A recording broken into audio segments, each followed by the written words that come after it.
Attention. Due to the nature of the films discussed, the Civil Gore podcast may contain adult language and themes.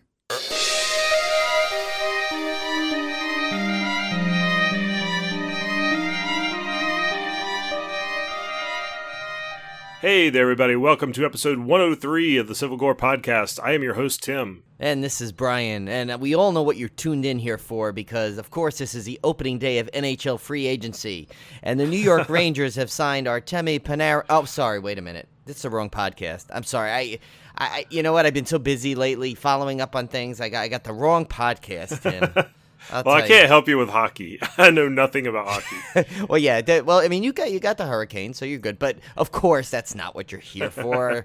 We are here for the part 2 of our summer Slaycation series on the HATCHET series, starring the icon Victor Crowley. And I'm excited about this one, Tim, because this is your first foray into the final movie. Well, final for now. I think there's rumblings of another one coming. But, yeah, you haven't seen Victor Crowley yet. You were saving it for this series, so I'm really excited to find out your opinion on it, because that's one of my favorites of the series.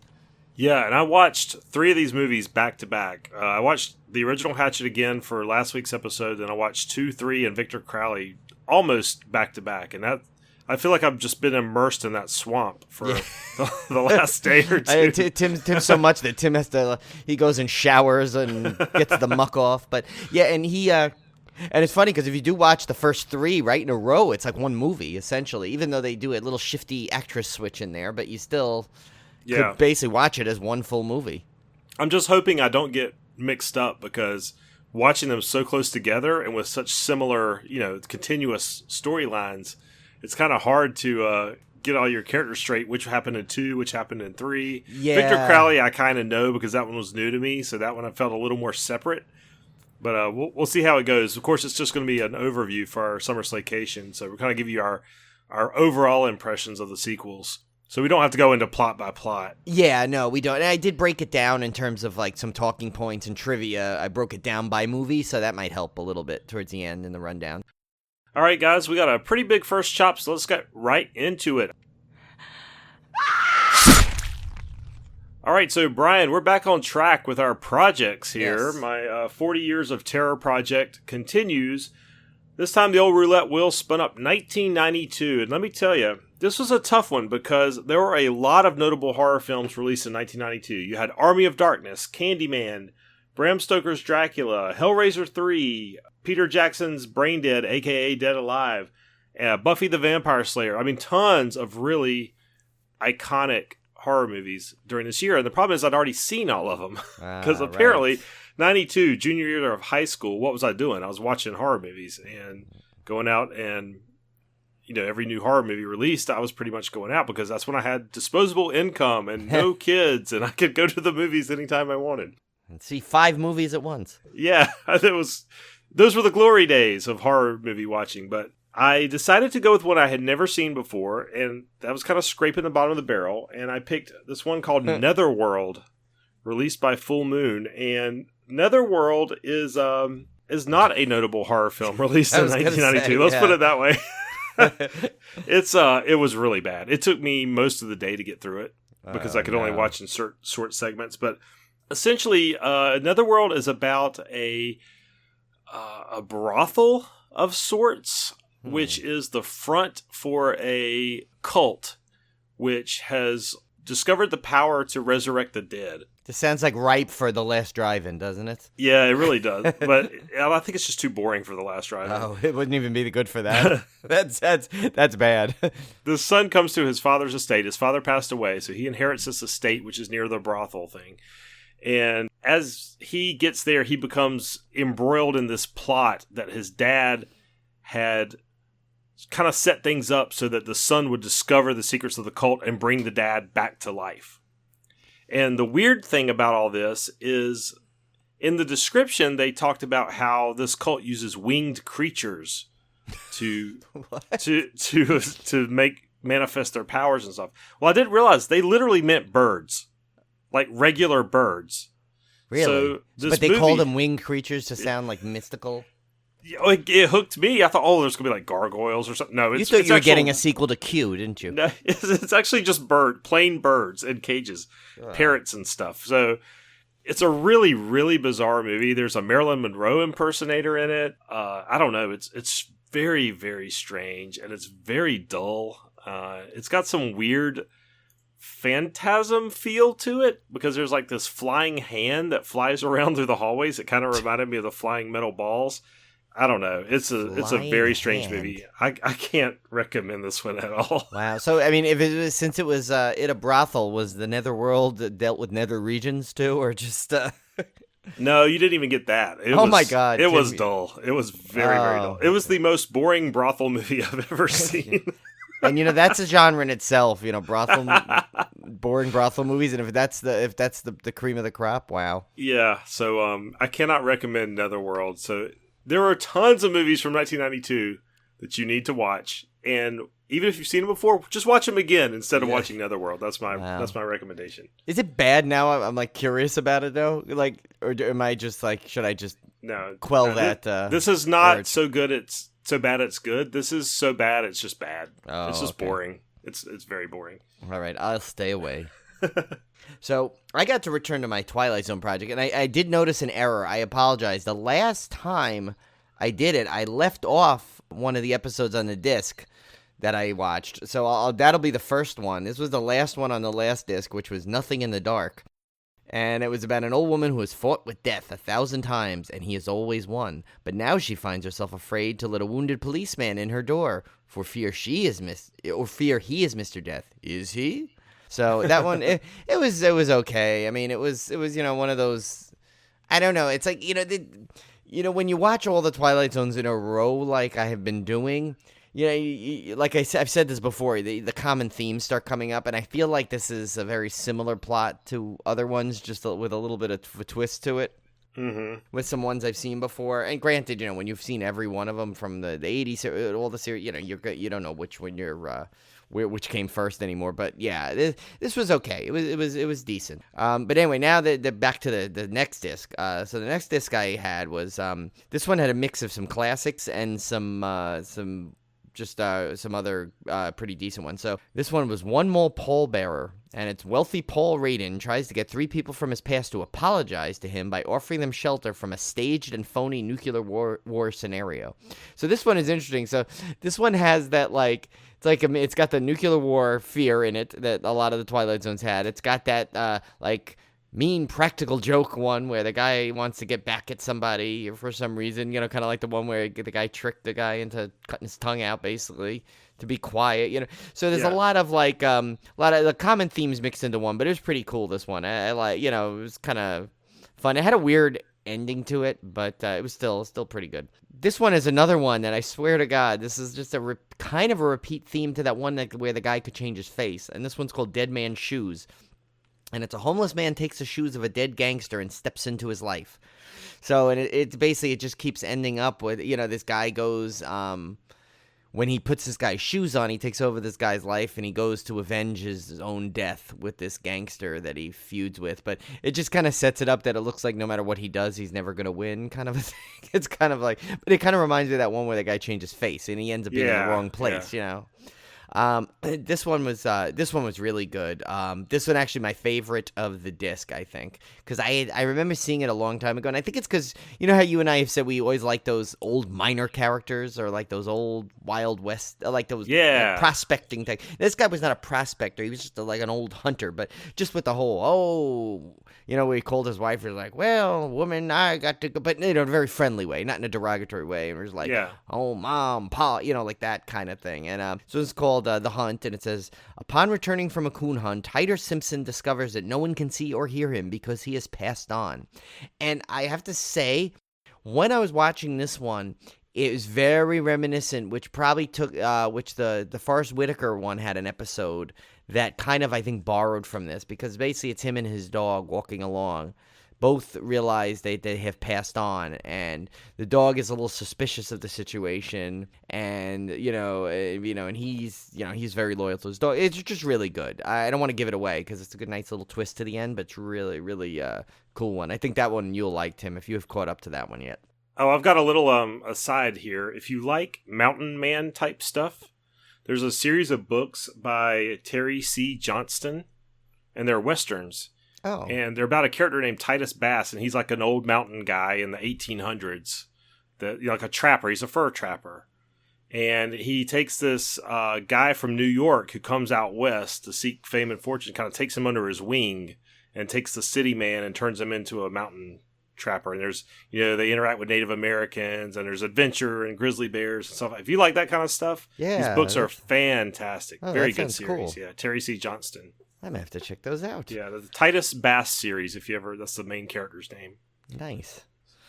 Tim bringing in a little bit more culture to the podcast. Right why now. not? I figured we needed it after all the Sutherland ass talk. Yeah, lately, and Saxon. Yeah, we got it all. So the next one I saw was this is one actually I always used to like too. It's called A Showdown with Rance McGrew. It's a star of a Western TV series suddenly finds himself transported back in time to the real Wild West and face to face with the real Jesse James, which is kind of a cool twist to it. So I really like that one. That was. Kind of had a little nice humor to it, I like the name Rance McGrew, too. Right, yeah, right. Alone, that name is great. This one actually, this disc has the best names in all of the Twilight Zone series because you'll see as I'm coming up. Then the next one was the legendary one that was, of course, recycled for the Twilight Zone the movie, and that was Kick the Can, where an old man living in a rest home thinks he's found the secret of youth in children's games. And, it's the movie version is a little different. Of course, it has Scatman Crothers coming and say, "Come on and play Kick the Can." Like in that great voice he has. I love. This one is basically the resident himself kind of discovers it. There's definitely some ones that Spielberg took, little notes from this one that, of course, he brought onto his version in the Twilight Zone the movie. But this one still is a very charming, one of those sweet, charming Twilight Zones. Then this one's another cool one I liked actually because the guy is such an ass. It's called The Piano in the House. It says a sadistic and hated theater critic, Fitzgerald Fortune, again with the names, right, buys a player piano that has the power to reveal the souls of all who hear it. So it's cool when he plays the certain tones and he picks a person, they end up telling all their truths and stuff. So it's pretty funny. And he's just a vicious, evil guy in it. He's so annoying. He's got this coiffed beard. It's actually, that was pretty enjoyable. And in continuing with the names, it's The Last Rights of Jeff Myrtlebank. And this was where Jeff Myrtlebank was returning Roscoe P. Coltrane. Oh, nice. James Best, he plays the title role, so he's back. Yeah, he didn't get in this, although he was closer in this one than he was in the other one. But it says a young man wakes up at his own funeral and wants to know what the heck is going on. The townfolk are yeah, I know. And when he wakes up, it's super creepy. It's kind of funny. I'm like, whoa, that's kind of creepy for the time period. But it says the townfolk are glad to see him back, but they begin to wonder if he's a man or something else. This one was another one of my all-time favorites. But now, before I even realized it was James Best in there. And then I ended strong with one of the all-time classics, To Serve Man, which an alien race comes to Earth promising peace and sharing technology. A linguist and his team set out to translate the aliens' language using a book whose title they deduce is To Serve Man. And this is the final one of the final lines of this episode, that it's a cookbook. That's obviously that's right up there with Soylent Green or People, that you've probably seen parodied a million times, or you've seen the exact scene a million times in a clip of some sort. So yeah, what a way to end that third disc, which one of the all-time favorite classics. So yeah, that's a great episode. Yeah, that's classic. That was a good disc. Yeah, no, it was definitely a good disc. It had a nice mix. I mean, it started all. I ended the last disc with one that was okay, and then this one just built up into a nice strong disc. This one. Yeah. Well, next up we have some Terrifier 2 news. They hit their fundraising goal in 3 hours. Yeah, so if there was any doubt, they were trying to reach 50,000 as of over the weekend. They were at 122,000, and that's before Tim and I even got to do it yet. Yeah, which we plan on doing, of course. But it went so fast. Before I knew it, people were doing. I know Cody donated, so I think she's got her name in the special thanks of the soon to be credits. But they David and Damien, you could tell they were so blown away by the support so fast. I mean, when do you see Indiegogo campaign eclipse its goal in 3 hours when you have that high of a budget? $50,000 in 3 hours. I mean, I mean, you don't see telethons sometimes do that. Horror It's fans, crazy. man. They're great Yeah. people. They're loyal. Yeah, they are, and they love that movie, and they love what Damien and David have done with the first one, and they're gonna, they're promising to bring you something even more spectacular. And now with all this extra money, this thing could be in 3D for all we know by this point. They can finally afford to hire us, Brian. Yeah, we might finally get our way in there, and they may even now it could be like if they have any left over the way it's going, we could see Terrifier in space for the episode 3. Art the Clown finds his way to NASA. I mean, no, I don't think we ever have to worry about the series getting too hokey. This is exciting news that we know we're going to get this amazing scene that he kind of teased it to us. He kind of teased the scene at the Caricon when we were teasing about how David promised us a walk-on role, and he goes, well, we do have a big crowd scene that we're working on. So, I mean, so they can stick us in the very back. Yes, well, we don't even care. We don't need to be, our faces don't need to be seen. Just, Just my dulcet tones. Just his dulcet tones, and I'm ssure I'll miss a cue and open my big mouth and I'll be heard in the background. But no, I'm kidding. But yes, of course we'll support them whatever they do, because I cannot wait for this. This is probably going to be one of the most anticipated horror movies for 2020. Yeah. I think they're starting in 2020, but I think it should be released in 2020 also. So that'll be pretty fun. If I know them, they probably want to do a nice October release, right? You figure? Yeah, you would think so. Yeah. I would say if I put my money on it, I'd say October 2020 for Terrifier 2, which I cannot wait. I cannot wait. Next up, you had a lot of stuff on here, Brian, I had not heard yet. Hellraiser series in the works, using the movie mythology and the Clive Barker novella, The Hellbound Heart. Maybe an anthology or maybe a narrative. Yeah, they haven't. Apparently, they haven't decided. They have I guess it could be both. The way the article was very vague on which one it was going to be, but they said they weren't sure which way it could go yet. So either way, I'm on board. And I believe that was a Slaycation, a Ghostradamus prediction that we were going to get more horror TV of those 80s. Yeah, and that's one I never saw coming. Yeah, I did not think so. And there also, by the way, that movie that's still supposedly in the works, it's a separate project. So this is not in place of. It's kind of like the Child's Play. There's a movie and a TV series coming. So, but I think this is, I know the Child's Play movie was getting nice reviews, but I think this is going to be both will be more faithful to the original stories, the TV show and the new, reboot of the movie. Yeah, and I think that's a property that's very ripe for a proper reboot, series, movie, whatever, because it was hijacked by as we alluded to in our Summer Slaycation, well, not alluded, we said right out in our Summer Slaycation last year, was a lot of those movies were not even Hellraiser scripts. They were rewritten. Yeah. With the Cenobites just stuck in there. So that whole franchise was kind of hijacked by just garbage. And so it really needs to be redone correctly, because Clive Barker is just too good a writer and too brilliant an imagination to have that franchise go that route. I mean, it really needs to be done properly.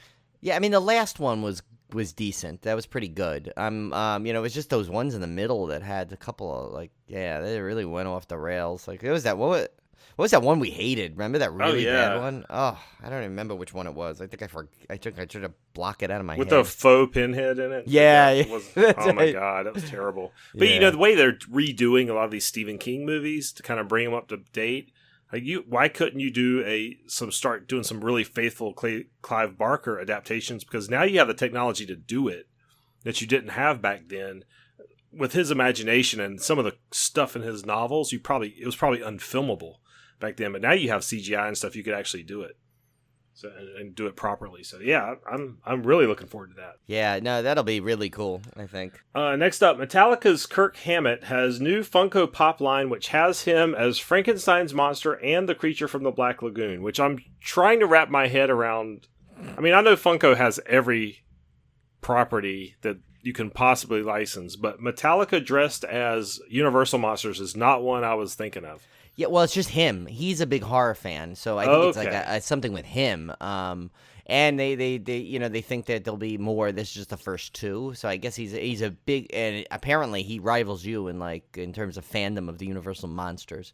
It's that way the article wrote. So yeah, I guess you know what's next now. As we know now, Tim will have a mashup of Tim and the Universal monsters from Funko. So Timmy from the Black Lagoon. Yeah, I would go right. for that. yeah, Funko, that'd if be you're awesome. listening, I will take a creature from the Black Lagoon Funko Pop of But myself. I think Seth lives not too far from the Funko headquarters. We'll send him in. You know, Yeah. he's always good at the. He's our promo schmoozing. guy, so Yeah, so we'll send him right in there with that, and he'll hopefully not be promptly thrown out. more cool Ghostbusters 2020 news. Paul Rudd is on board, and I love Paul Rudd. Yeah, did you see his promo? That little thing he did. No, I didn't. Oh, this was epic. So he's basically you see the shot of people taking pictures in front of the actual Ghostbusters firehouse in the city, which we could not do when you were in because it was basically covered by scaffolding. Right. Now it's back to its former glory. So next your trip in, we'll have to make sure we make that a stop for you. And so he goes, and then you just hear his voice go, I always see people doing this, and he's basically like just videotape, and then he basically puts himself in the frame and basically says how he's joining the cast of Ghostbusters 2020. So it's pretty cool, and it's so funny. No one around him seems to realize that that's Paul Rudd, just doing a selfie video on there. But yeah, so what a way to announce his involvement, and I could not be more excited because yes, I'm a huge Paul Rudd fan. And he's a great guy, and he's hilarious, and I think he's just going to add to a movie I was already super excited about. Now this thing is just getting better and better. So Nice. This next one up is a pretty cool item too, because it's a sequel to The Haunting of Hill House, which was an excellent Netflix series, and we knew some more of that was coming. Victoria Pedretti, who was Nell from Hill House, was cast in The Haunting of Bly Manor, which is inspired by the novella The Turn of the Screw, and she will play the governess. So that's the follow-up to The Haunting of Hill House, The Haunting of Bly Manor, and I'm kind of glad they moved away from Hill House and they're doing a different house. That's kind of a cool concept, sort of like a American Horror Story. Kind of do a different take, with some returning cast members playing different roles. yeah, Mike Flanagan, man, he's killing it. Yeah, that's cool. I'm a sucker for any of that ghost haunted house stuff. I just love it. This one was a huge surprise. That Brian texted me. Yeah. There's reports saying that Halloween 2 will be filmed in Wilmington, North Carolina. Yes, starring Tim. My No, old I'm stomping kidding. ground. So, yeah, I'm really excited about this one because, as you know, the film industry has been pretty bad here since the governor gutted all of our funding. The new governor kind of tried to slowly turn it back around in the form of grants and stuff. It's not back to the levels it was before. So it's a rebuilding process to get the film industry going back. And every time I hear about a production coming down here, I'm like really, really excited. Because, we had the travesty of Swamp Thing getting canceled, which that was going to be our big show in town. And that unfortunately got canned. So, so this is really, really good news that if this is true, that it's filming in Wilmington, that's going to be awesome. And hopefully I will know some people working on the set. Yeah, maybe you can sneak on there and get some Michael Myers selfies. Yeah. More news from another movie I'm really looking forward to, 3 from Hell. So it's going to be on September 16th, 17th, and 18th is the release date. And it's going to be in theaters through Fathom's digital broadcast network. And on the 16th, there will be a special intro by Rob Zombie, and the first 50 patrons will get a poster. On the 17th, there's a bonus 30-minute behind-the-scenes featurette. And on the 18th, there's a double feature of Devil's Rejects and 3 from Hell, which is the one I'd want to go see.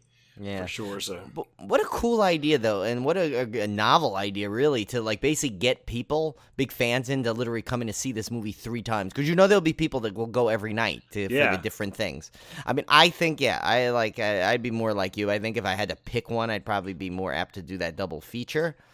But of course, you got to see if it's around in your area, because I think it's definitely, there's a limited number of theaters. It's not like every theater is doing it. So yeah, and I gotta I'll have to see if there's one even near me playing it, because we're not a big city, so sometimes we don't get those. Yeah, I think it'll I'm pretty sure there's usually at least 1 or 2 theaters on Long Island that play play those Fathom events. So I'm always seeing the ads for them. So I'm hoping I'll be able to catch that.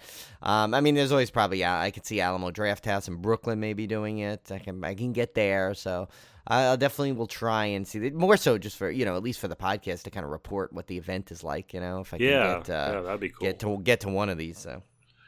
Next up, as you guys know, there's a Dark Crystal prequel coming to Netflix, which looks amazing if you've seen the trailer, Brian. It looks really, really good, really faithful to the original Dark Crystal.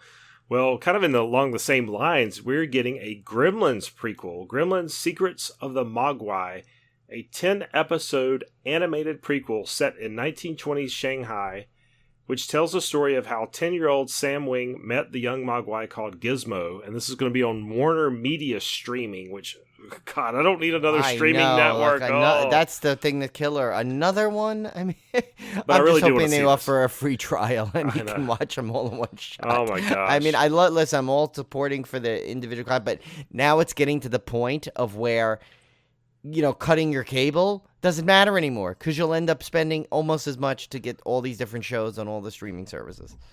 Yeah, I just wish there would be some kind of consolidation. I don't know what it is, that would look like, but it would be really nice to have this cut down to maybe 3 or 4 even, instead of 10 different streaming services. Yeah, I mean, there's way too many now. It's basically it's like anything. You get a couple of good ones, and then these big ones. I mean, obviously you're gonna have your big ones that are gonna just take, obviously Netflix, Prime, Disney Plus, Hulu. You got all those.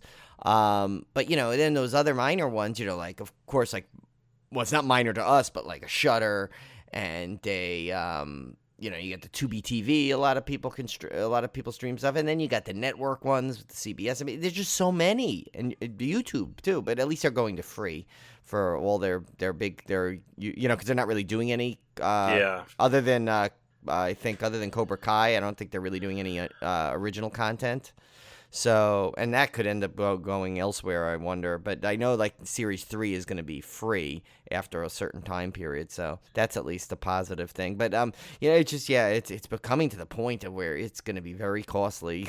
I feel like long-term, there's going to be some consolidation happening because these services are going to split off and they're going to lose subscribers because people are going to sign up for the trial, watch that one show they want to watch, and they're going to dump it.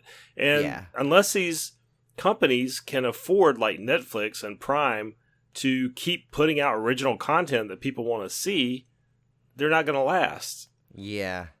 Right now we're just expansion. I think at some point it's all going to start consolidating back in again when these services realize that they can't put out the money to keep new subscribers. Yeah, I mean, listen, as cool, as awesome as a Gremlins prequel animated series sounds, a 10-episode series a year is not going to keep everyone subscribing to the Warner Brothers thing for ever. It's going, like you said, people will do the trial, or if it's not a trial, they'll do 1 month and cancel it once they're done with it.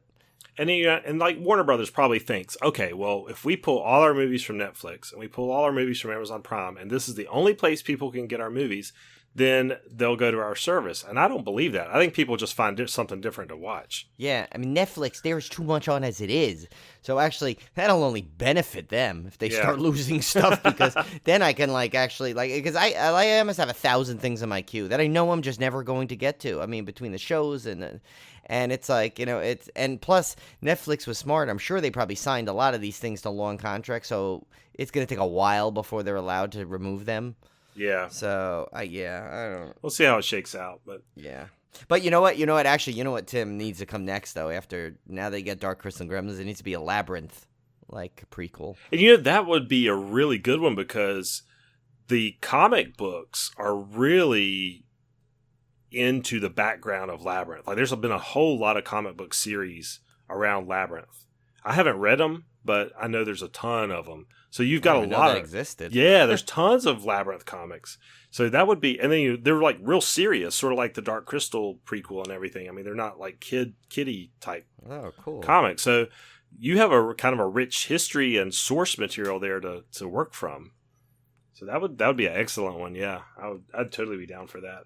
Nice. Before we get into my trip report from the Curiosities and Oddities Expo, I did want to give a shout out to my brother Kevin and his fiance's fiance Amanda's new Harry Potter podcast.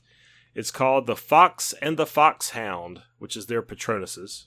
Yes, Tim is just coming up. Tim is just now, you could see, he's from a podcasting family. Yeah. So, yeah, Kevin and Amanda are starting their own podcast, The Fox and the Foxhound. It is a Harry Potter podcast. Kevin has never read the Harry Potter books, and Amanda is a diehard fan. So they decided to do a podcast in which Kevin reads the books for the first time, and they discuss, a few of the chapters each episode, and then they also find ways to apply it to their upcoming marriage and life and that kind of thing. And I'll tell you guys, I listened to a preview of the first episode on the way up to Charlotte for the Oddities Expo, and it was fantastic. It was really, really good, and I think it's going to be a big success because they're doing everything right. And really, the Harry Potter podcast world, apparently, according to Amanda, is not as big as you think it would. What would be, especially good Harry Potter podcasts. So right, I think they've got a good niche, and I think they've got a really good hook for that niche. So I'm hoping it really takes off, and I hope you guys enjoyed it as much as I did. Yeah, and we'll need to have them back on together because we had them on obviously separately, and both of them, as you know, are hilarious. But them together is just like, that's comedy gold when they get together. And so we need to have them both on there, and we'll definitely once their episode does get released officially, we'll share it on our social media so you can all check it out. Yeah, for sure. All right, so Brian, yes, this past weekend I went up to the Curiosities and Oddities Expo. It was in Concord, North Carolina, which is about 45 minutes an hour from Charlotte. And this expo, I didn't really quite know what to expect. It's, as you might gather from the name, it's Curiosities and Oddities. So I had no clue. I really had no clue what I was getting into. So we get there, and it was very, very crowded getting into the convention center. And already I knew this thing was huge because there were so many people at this thing. Now, I will say the ticket price was only $10. So I think that drew a lot of people because that's a curiosity and oddity of itself. Yeah, it was. Just you could go to a convention for $10. Yeah, it was so cheap. So I think that's what caused the big crowd surge. But we get in, and the first thing we see at the end of the floor, it was in a big like arena that does like basketball games and stuff. And at one end of the floor, they were doing an actual sideshow. So not like with freaks and stuff, but I'm talking about more like the modern sideshows where they'll have the people that put the hooks in their tongues, and the people that will sword swallowers and that kind of thing. Like this guy would put his arm in a coyote trap, kind of stuff. Ouch! So that was kind of cool. So they had that running on one end of the floor throughout the day. Periodically, they had different sideshow acts coming up, and then in the middle of the arena, they had live human suspensions happening all day long. And so, yeah, that's what I want to hear about because I saw your little tease you posted on that. Yeah. So for you guys, I posted on Instagram a video of this woman that I think this was her first live suspension. But if you guys don't know what that is, they basically insert these metal hooks into your back skin. I don't even know what you call that. Near your shoulder. Pinhead? Yeah, sort of like near your shoulder blades, kind of. And they put these hooks in there. And then they literally suspend you from a rope from these hooks and swing you around. And I guess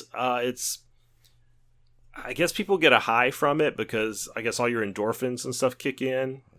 Because I'm sure it's painful, but I'm sure the pain goes away at some point. And this one woman we watched, she seemed like she was very uncomfortable with it at first. But she didn't look happy in the picture you showed. No, they slowly eased her into it. And I'll have to say, I mean, some people were really freaked out by this. For some reason, it doesn't bother me watching people get pierced and stuff. It doesn't really affect me at all because it's not gory. I mean, you don't see any blood or anything. So, I thought it was fascinating. It was really interesting. If you go on Instagram, you can see my quick video of it. They had another woman that did it that was more of an expert later on, and she was like swinging over the bleachers and stuff. I mean, she was Superwoman. Flying around. I thought they were in like a harness. I didn't realize that they were like impaled. No, they're literally impaled with hooks through their flesh. Oh my God. Yeah. So now the rest of the convention was all vendors. So The problem with that was it was so crowded. I could hardly get up to any of the vendor booths. I mean, you could go through them and kind of look from a distance at most of them, but as far as like interacting with people and getting their cards and stuff, it just was not going to happen. So unfortunately, I didn't have a lot of vendor shout outs I was going to give them. I was going to go and give them our card and get vendor shout outs and everything like we did for the New Jersey HorrorCon, but it was just way too crowded for that. So the vendors were all over the place. A lot of taxidermy, tons of taxidermy, like all kinds of animals mounted. I saw giraffes and warthogs and rats and squirrels and beavers. And then you had the people that made stuff out of bones. There was tons of people that made stuff out of bones, animal bones. You even had a lady that made jewelry out of human bones. I don't know where she got them, but... I wouldn't ask that either. You had people that sold creepy dolls. You had people that sold like the images of the lamps I put up there. This guy made these really cool, it's like almost steampunk type of lamps. Like they had pipes and valves and stuff. And some of them were like just literally cool. They just looked like kind of steampunky type lamps. Others, he had this horror element. And like I showed you the one with the rat skeleton eating the dead baby doll. Yeah. Stuff like that. Heads with like tubes coming out of them and stuff. Really, really bizarre stuff. You had people that would sell like framed shadow boxes of mice doing various sideshow stunts that were like taxidermied mice, like juggling or pulling rabbits out of hats and stuff. Wait a minute. Wasn't that in like Dinner for Schmucks? Like Steve Carell Yes, exactly. That's exactly what that was. Yeah, that guy was there. There was a guy that Oh my God. That's awesome. I would have been there the whole time. There was people that would sell like, just the most bizarre, weirdest things you can think of. And it's kind of horror adjacent because you did see like, Brian, the guy that we saw at New Jersey HorrorCon that had like the serial killer t-shirts. Yeah. These tits are for Berkowitz. Yeah, that guy. Yeah. He was there. We had, they had this one place that sold imitation human skin lampshades, like Ed Gein type stuff. They had like nipple keychains. It looked like a real person's nipple. I mean, it wasn't real, obviously, but it was like simulated. There was a guy called Toys from Hell, I think. He sold action figures of serial killers. So he had like, they looked like the little reaction figures. But he had like John Wayne Gacy and Ted Bundy and all these guys.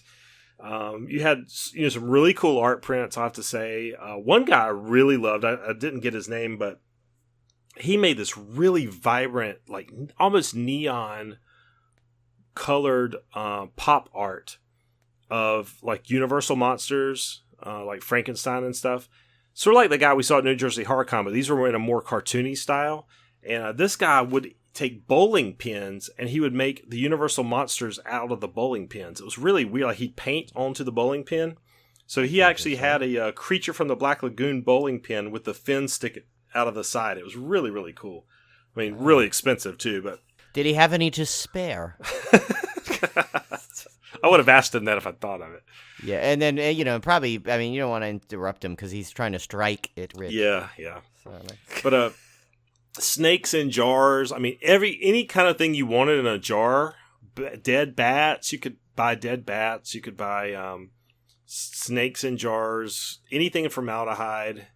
I don't know. It was weird. You probably should announce that you've put one of these into the Civil Gore prize pack. Yeah. Just don't tip it because it could leak. It lived up to its name. It was definitely Curiosities and Oddities for sure. And there was a back section that was all hearses. There was apparently a Charlotte hearse club. My dad owns a hearse that he hot rodded up. It inspired him to get it back in working order because these things were awesome. And then the big surprise at the very back, I was kind of looking for horror stuff. This is kind of horror adjacent. It wasn't all. You did see some vendors that had like a Freddy art print or something, but that wasn't the focus of this convention. So I was kind of having to pick through and find the horror gems in this convention. And in the very back, I found it. I saw it, immediately knew what it was. It was the truck from Jeepers Creepers. Oh, that's the full truck, like there? The full truck. And when I first saw it, I thought, oh, okay, somebody's done a replica of the Jeepers Creepers truck. That's really cool. So I get closer and it says no photography allowed. And I was like, wait a minute, this might be the real truck. So what was neat is they let you actually walk inside and walk around it and look in it. So I went in and I start looking at this thing, and I go around the back, and there's this big placard, and it says, yes, this is the film-used Jeepers Creepers truck. They made 3 for the movie. One was non-running. It was used for like just interior shots. And there was 2 that were used for running. And this one was actually one of the primary vehicles used. It was used for both exterior driving shots and interior driving shots. And they had the back of this thing completely decked out like it was in the movie. An old creepy lantern in there. Cool. All kinds of torture devices and saws and blades and tools and stuff in the back of it. I mean, it was amazing. I so wish I could have taken pictures, but I didn't want to try to get caught. Yeah, why didn't they? I feel like that should have been like they could have made some money and photo opportunities for that. Yeah, and I totally would have. I totally would have paid to get pictures of the back of this thing because it was so freaking cool. And maybe they stole it. Yeah, That's why they didn't want pictures. I don't know. I didn't understand it because I was like, like my dad said, he's like, you can go look at pictures of it online. Like, why can't you take pictures of it? You know? That seemed really weird and a really wasted opportunity from them to get some money. That probably was the highlight of the show for me. That was amazing. It was really, really neat. And it was so that was so spot on horror compared to the rest of the convention. I was really excited when I found it. I did want to give a shout out to a podcast host that I met there. They are with a podcast called The Big Scary Show podcast. And I talked to the gentleman that was at their table, and I believe he's one of the hosts. I have not had a chance to listen to their podcast yet. I promised him I would. But it is all about the haunt industry. And I am super excited because I love, Brian and I, we love haunt stuff. I never even thought about looking for a podcast that was haunt industry specific. And this one, they've been around for a while. I went out and looked at their episode list. They've got a ton of episodes. It sounds like a really, really cool podcast. I gave him one of our cards, told him I would give him a shout out when we did the con review. So if you're listening, I hope you enjoy our podcast. And I'm definitely looking forward to you guys, and we'll check you out soon. So if you guys want any kind of interested in any kind of haunt industry type stuff, I'm talking about interviews and stuff with industry people in haunt and haunted attractions. This is the podcast to go listen to. So I'm gonna go check them out. Yeah, we should have them come on. Yeah, absolutely. That would be cool. Yeah. Especially around because we were toying with our Haunttober promo this year. We're still going to do our horror challenge because we know everyone likes that. And I actually like that because it gets me to watch a lot of movies I'd never think to watch. So I'm actually excited for that. We should make it last year we did it like each year I think we keep changing it. And I like that. Like first year we just gave you things kind of way in advance. Last year we kind of released it a week at a time. So I'm not sure how we're going to do it yet this year. Yeah, I want to do something. I kind of want to do something completely off the wall this year. Really way out there. And especially since, of course, we only have Kevin's wedding in the middle of it right. to take time away. So why not make it as grand as can be, Yeah, and I did come up, Brian, I already texted you what my idea was. I do have a theme month already thought of for this year that has 4 spectacular movies on it that I cannot wait to do that month. So we'll say that as a surprise. Yeah, we probably should just possibly tuck that in, right? Maybe not right after the Slaycation, but because we still have a couple of other episodes we need to fit in there that we know we want to do. So maybe we'll do that right before the horror challenge. Yeah, that'd be a good theme month. Yeah. So the Curiosities and Oddities Expo, it was a lot of fun. It was really interesting. I did not end up buying a whole lot because Olivia would kill me. The kind of stuff they sold there was not stuff a married man brings into his house unless his wife is into that sort of thing. Yeah, like those guys we met at the HorrorCon. Remember him and his wife? They they both kind of they sold that stuff. Remember? Yeah, you have to have a partner that was into that kind of stuff. I know Olivia would not be happy if I brought home a dead baby table lamp. So it would need to come with a whole dead baby fold out couch. I think for you to be able to. So, but anyway, we had a blast. The only, like I said, the only downside to it was so crowded. It felt really oversold, and it probably because of the low ticket price. And the convention center itself too had some issues with parking and getting in and out kind of thing. So that kind of put a damper on it. We met a friend up there. And it took him like an hour and a half to get into the con from just being a couple miles out. So that's how bad the traffic was. So that was the only damper on it. The convention itself was really, really cool. And if you wanted to see some stuff you will never see anywhere else or have the opportunity to buy anywhere else, that was the place to go. Nice. That's cool. All right, guys. So let's get right into a week that I think is going to hurt your wallet just a little bit. Yeah. This is the Blu-ray releases for July 9th, 2019, our Discmemberment. Wait, no, please, God. No, don't come up. All right, Brian, first up, a Steelbook. I did not see a non-Steelbook version of this one, and I don't know what the Blu-ray status of this thing is, but this sounds really cool. This is the Mothra Steelbook, and I'm talking about the Mothra from 1961. This is released by Mill Creek Entertainment, directed by Ishiro Honda, starring Furunki Sakai, Hiroshi Koizumi, and Kyoko Kagawa. Hopefully I got those Nicely right. done. Yeah, I think you got them all. Thank you. A giant ancient moth begins to attack Japan when coming to the rescue of its 2-foot-tall worshippers who were taken by shipwreck survivors. So what's neat about this one is it has both the Japanese and U.S. cuts of the film. It has an audio commentary by authors and Japanese sci-fi historians. Whoa! Ding. That is... That deserves that's two like, dings. Ding, ding. Yeah, definitely 2 on that one. Steve Reify and Ed Godzuki. It sounds like Godzilla. I know. It's like Godzuki. I would just That's say like Godzilla. I would be called Ed Godzilla. Come on. Yeah, but Godzuki was his son, right? But on the cartoon, like I don't think he was Godzuki in the, or was he Godzuki in the show? Oh, or I don't the movie? know. Godzuki was his son, but I don't remember if it was the cartoon version of him or when he was in the movie. Remember the one where like the little baby Godzilla couldn't blow the fire and he just blew the smoke rings, like that one. I'm not too deep into Godzilla lore, but I do remember that one. Yeah. Oh no, I was big into it. So that, and yet shame on me, I've still not gotten to see the new one, and it's probably already out of Oh, I theaters haven't either. No, I haven't. It did bad, but this is a hard time for me to see movie. This was, with that whole week away, and then now 4th of July coming up, and just work has been crazy. So it's like it's like I haven't seen anything in a while, and trying to watch, of course, our summer Slaycation movies. There's a lot going on. I think I'm definitely going to try to sneak out and go see Annabelle and Child's Play this weekend. That's right, Cohen saw Annabelle. Yeah, so it got decent reviews too.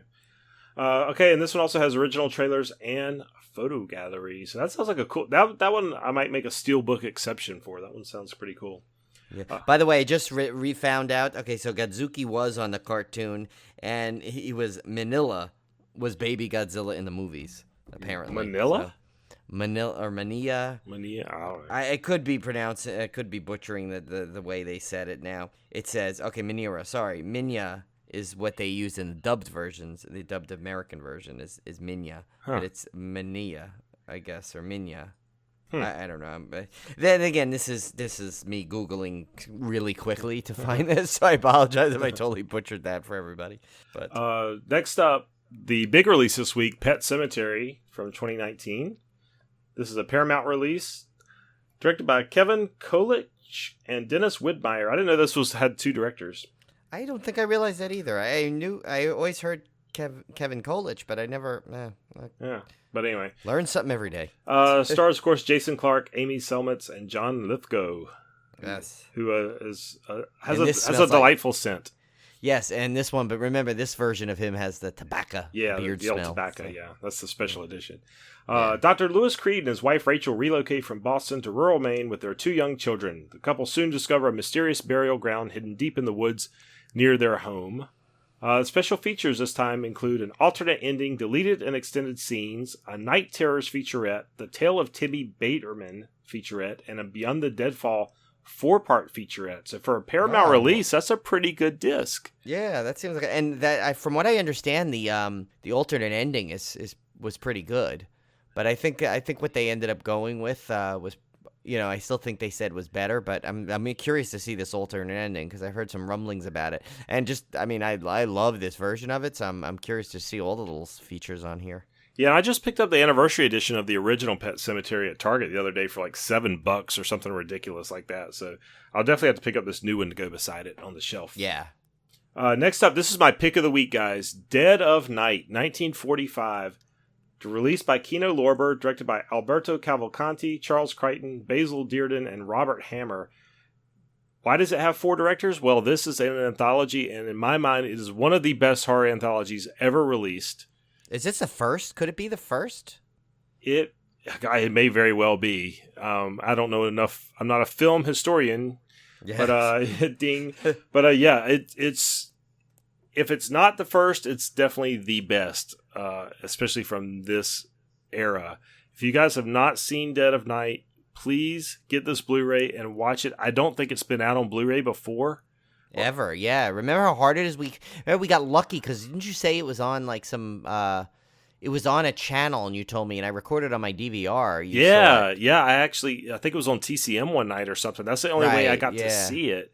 So if you guys definitely take advantage, this is one Blu-ray you should definitely grab because I don't think it's been this easy to get in the past. Yeah. I think there was maybe a DVD version at one point, but it's still hard to find. This one is about an architect who senses impending doom as his half-remembered recurring dream turns into reality. The guests at the country house encourage him to stay as they take turns telling supernatural tales. Definitely one of my all-time favorites, and I'm going to be picking up this Blu-ray, no question. So, yeah, Dead of Night, here. grab it. Next up, a really cool title here, This Island Earth. I know this is a little more sci-fi, but I had to put it on here because it's such a great disc. 1955, this is a Shout Factory Collector's Edition, directed by Joseph Newman, starring Jeff Morrow, Faith Domergue, and Rex Reason. Aliens come to Earth seeking scientists to help them in their war. So listen to this, guys. You've got a brand new 4K remaster of the film, 2 different aspect ratios, 185 and 137. New original perspective stereophonic sound restored by the 3D Film Archive. A new audio commentary with author and Academy Award-winning visual effects artist Robert Skotak. A new audio interview with film historian, David Schechter on the music of This Island Earth. A new Alien Ideas interview with filmmaker Luigi Cozzi. New facts about perspective stereophonic sound by Bob Furmanek. An extended documentary about This Island Earth. War of the Planets, 1958 Castle Films release for the home market, including both the 50-foot silent headline edition and the 200-foot sound complete edition, whatever that is. Trailers from Hell, This Island Earth, with commentary by filmmaker Joe Dante, theatrical trailer, and still galleries. This is a phenomenal disc. I'm going to have to grab this one too, because that's just I just love those old 50s sci-fi movies, so this one's great. And it has a little bit of horror in it that I figured it could count. Next up, Silent Hill. This is a movie, one of those video game adaptations that actually has gotten pretty good. I feel like it has a pretty good following. Like, I think people kind of really dug the Silent Hill movie, and I think it's become more appreciated over the years. Case in point, Shock Factory's doing a collector's edition. So, 2-disc set, 2006, directed by Christoph Gans, starring Rhoda Mitchell, Laurie Holden, and Sean Bean. I wonder how he dies in this one. I know, right? I have. It's been 2006 since I saw Silent Hill, so I don't remember anything about it. A woman, Rose, goes in search for her adopted daughter within the confines of a strange, desolate town called Silent Hill. High definition remaster approved by the director. New audio commentary with cinematographer Dan Lauston. Theatrical trailer. New interview with the director. New interview with actress Jodelie Ferland. New interview with actor Roberto Campanella. New interview with makeup effects artist Paul Jones. A 6-part documentary on the making of Silent Hill. A vintage featurette, on-set interviews and behind-the-scenes footage, and photo galleries. So another great Shout Factory Collector's Edition there. Yeah, and I remember, I need to see it again because I remember being disappointed the first time I saw it based off liking the video game so much. And then watching the trailers made it look really cool. But then, I remember the sequel I think I like better, but I still think I need to give this one another shot. Yeah, I don't remember, like I said, I don't remember anything about it, so it's hard for me to say whether I liked it or not, but I wasn't as big a fan of the video games as you were, so that could have colored my perception. I wonder if it's one of those that if you're not that big into the video games, you like the movie more. I don't know. Right. I know I kind of felt that way a little bit with Resident Evils, because I felt like it, strayed away from the video games a little bit too much, but yeah, you never know. Now I can go back with some fresh eyes and see what I think. And then finally we have Portraits of Andrea Palmer from 2017. This was released by Tomorrow Productions, which I don't think we've heard of before. directed by C. Houston and Joe Rubin, starring Chad Alva, Chris Koch, and Joe Curtis. And Brian, you were going to guess this one. Portraits of Andrea Palmer. What do you think this movie is about? Well, let's see. Well, so initially I'm thinking Laura Palmer, but I know it has nothing to do with it, but I was trying to share a universe. But I guess, let's see. The synopsis is like 3 chapters long, so you better come up with a good one. Now I'm laughing about Chris Koch. Yeah. But, I tried to breeze over that one so you wouldn't dwell on it, but apparently I failed. But yeah, because I'm looking at it. Oh, let's see. That didn't sound good. We're juvenile. If you don't know that by now.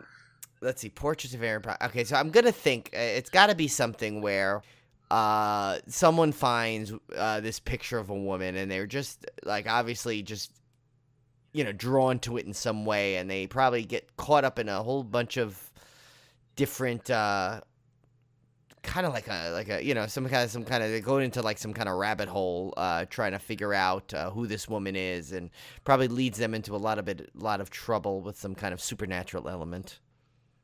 Oh man, Brian, you're so young and innocent. So way off on it. Yeah, you're so innocent. You need to think more sexually deviant than that. Because of Chris Koch, or just I don't know, just because of the movie. So this is about Andrea Palmer, who spends her days working as a cam girl. After having an online breakdown, she receives an unexpected and too good to be true offer to come to Los Angeles and work full time as an erotic model. Jumping on what seems like a perfect opportunity for financial independence, Andrea immediately travels to LA, but no sooner than arriving discovers that she's been conned and finds herself stranded and alone. Relying on what she knows best, she begins working as an escort, losing a bit of herself with each new client and becoming more and more willing to perform the most vile of sexual services.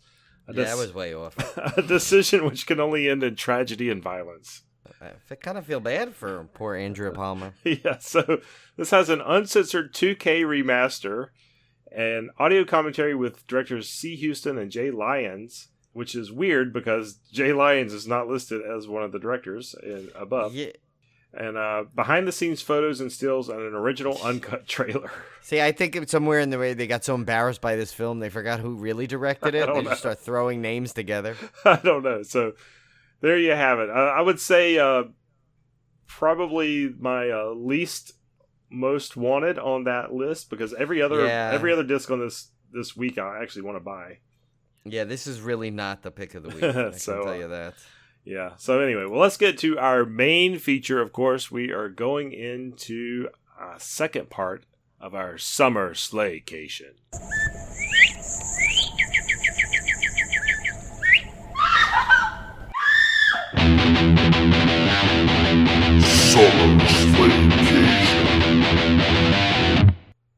Alright, so we are doing Hatchet 2, Hatchet 3, and Victor Crowley, which is, of course, the fourth part of the Hatchet series. We covered the first film in our previous episode, and this will round out the Hatchet series before we get into what's next, Brian? Leprechaun? Is that next? Now I come off. I can't remember. I think Leprechaun's next. I think I did Leprechaun next, yes. And then we're finishing with Phantasm at the end. Yeah. Oh, no, Scream. We'll do Scream, and then we'll do that's Phantasm, right. yeah. Yes, that's right. So Hatchet... Or vice versa, actually. Now I can't even remember. I think I might have reversed it in the end. I think we might be finishing with Scream, possibly, but... Yeah, we'll see. So Hatchet 2 was 2010, of course directed by Adam Green, starring Danielle Harris, who takes the place of the previous actress playing Mary Beth Dunstan. Tony Todd, who returns as Reverend Zombie. Kane Hodder, of course, as Victor Crowley and Thomas Crowley. Perry Shin as Justin. Tom Holland as Bob. R.A. Mihailoff as Trent. And A.J. Bowen as Leighton.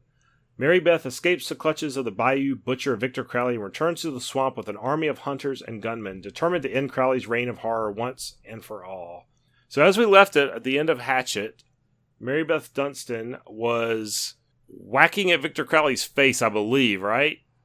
Yeah, and it kind of like all of the Hatchet movies is a very abrupt cut. Yeah, even the last one, it's quick, because I think he meant that way perfectly, so you can link them all together without the credits if you want. Right, yeah.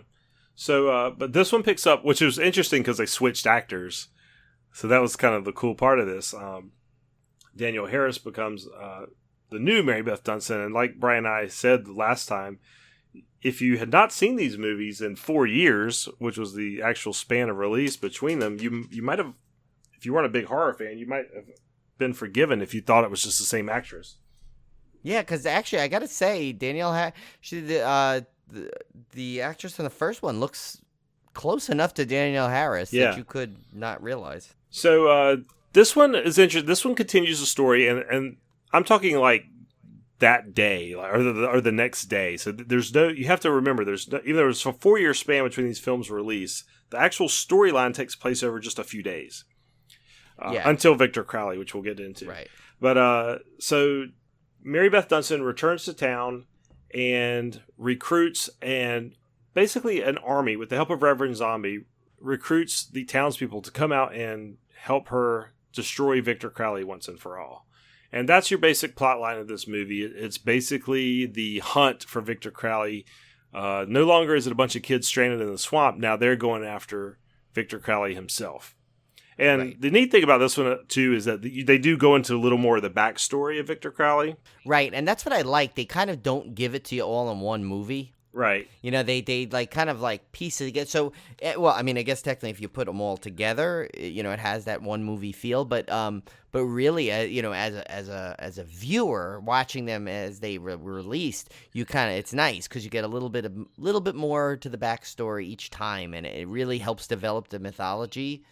And it's not like thrown in your face, you know? And they do a good job of also kind of retelling what you need to know without making it feel that way.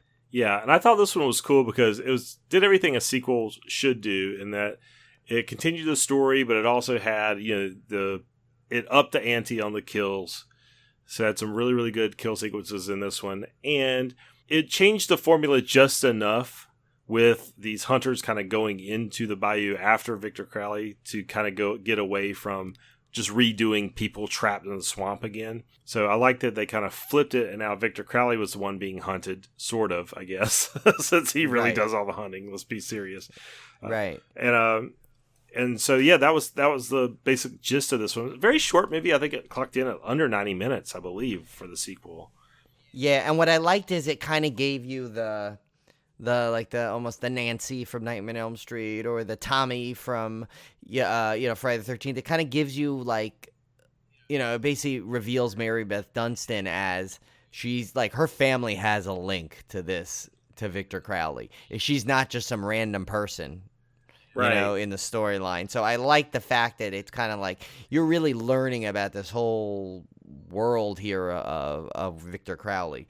How, you know, it's like there's a reason why, you know, she's really connected to him in some way. And it kind of, you know, I like that they up it a little bit, just enough. It didn't, you know, it's not crazy. It's just I mean, it makes sense, you know, and you learn about that in this one. And, you know, you get a little, of course, you get some more Tony Todd, which is always a plus. So you get more, like a full movie of him. And boy, does he have a death in this one. Jeez. Yeah. And Tony Todd has a greatly expanded role in this one as Reverend Zombie, because he's basically the leader, the guy that's basically paying the money to recruit this army of civilians to go out into the swamp and hunt down Victor Crowley. Right, and you find out how he's, like, really involved in this story, too, a little bit. Like, you know, he knows the whole backstory, and because you find out he could have been there, I guess, that night, but he chickened out, which, you know, you don't think Tony Todd is chickening out of anything, but so it's kind of funny to see that. And I just, you know, it's just, it always cracks me up, like, and this, he kind of goes over the top with some of his, like, his theatrics, which crack me up, the way he, you know, with his hand waves. Yeah. It's really funny. Yeah, so it's great to see him, like, in a really expanded role, because he didn't have near enough big a role in the first one.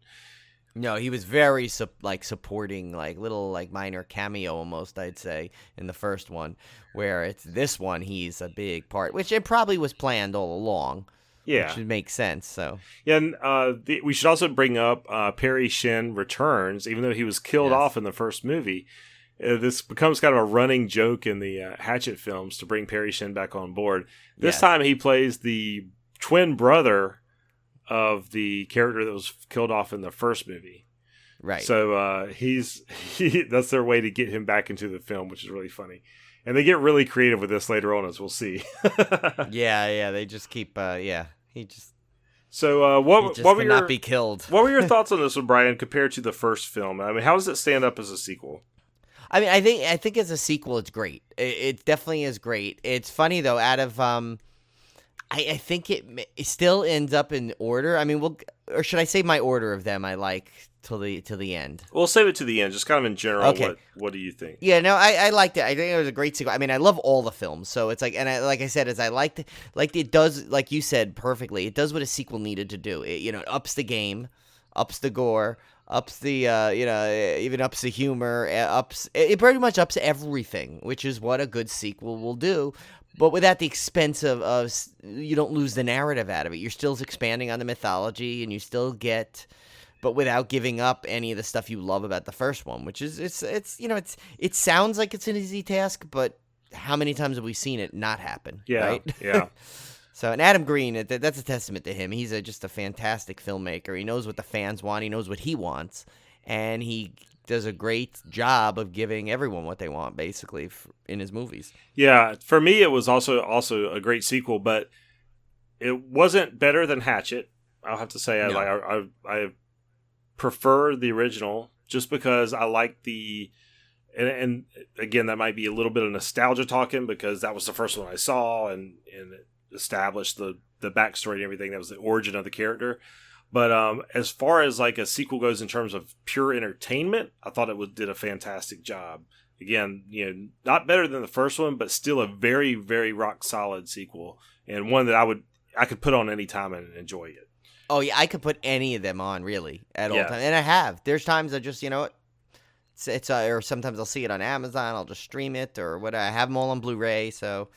They were instant adds to my collection, and I knew anyone that would come out, I would always want to see. So, yep. Okay, so then Hatchet 3. This was 3 years later in 2013, and Adam handed over the directing title to B.J. McDonnell for this entry, even though Adam was obviously very hands-on in this production. Right, but he was part of it all from along. B.J. McDonnell, he was part of the whole story from the beginning. Right. He worked on all the others, so it's not like he just grabbed them from No, like most horror franchises. supermarkets. Most horror franchises they just pick random directors. This guy was intimate with all the movies, so you really don't. I didn't realize this until after I'd seen the movie that Adam Green didn't direct it. Yeah, I mean, I knew about it, but I kind of forgot. And you forget because he knows he delivers. Again, like just a great, like it blends so well. Like you really like he obviously took Adam Green's lead and style and pulled it off great because I love the third one. Yeah, so Danielle Harris returns as Mary Beth Dunstan. Kane Hodder again returns as Victor Crowley. Zach Biff Blocker Galligan, my old arch nemesis. I put that in for you. Yeah, he is Sheriff Fowler. Carolyn Williams, who I met at Monster Mania a while back, plays Amanda. Perry Shin is back as Andrew, the paramedic. Yeah, no relation. Completely different character. Completely different character. He just... Although they do make a nod to it. Did you catch the line? Yeah, they say he looks Wait, a lot like one of the murder victims, I think. Yeah. Yeah. Yeah, it's kind of funny. Robert Diago Doqui, I probably murdered that. Deputy Winslow. Derek Mears as Halls. Cody Blue Snyder as Schneiderman. Relia Vanderbilt as Doherty. And Sean Whalen. I think it's Riley. Riley Vanderbilt as Doherty. That's former Mrs. Adam Green. Yeah, so. you're right. Yep. And Sean Whalen as Randy. So this is interesting. This is kind of... Now, this one, the sequel, you can kind of... Okay. First one, kids get trapped in the swamp. Second one, hunters go after the killer. Third one, to kind of twist things again. Mary Beth Dunstan comes out of the swamp as a survivor. At the end of Hatchet 2, she's basically blown Victor Crowley's head to smithereens and thinks she's probably killed him. She stumbles back into town covered in blood. Well, remember, that wasn't it. He came back. So he even in that great scene when she gets up and you see him sit up, and then she actually in a bit of klutziness, he ends up basically chainsawing himself in half. Yes, you're right. Yes, exactly. Yes. So she'd already obliterated his head to Kingdom Come, and then he came back. She fights him off again and survives and gets covered in blood when he chainsaws himself in half. So and that was a great scene because remember she like puts her hand right in his mangled face that's like basically mush at this point. Oh yeah, this one opens with a bang push him for off. sure. Yeah, on the gore level, it definitely ups the gore. And so she comes in a town, and now this looks really bad for her. She's covered in blood, and they're finding bodies in the swamp at this point. So she gets immediately thrown in jail as a suspect for these murders.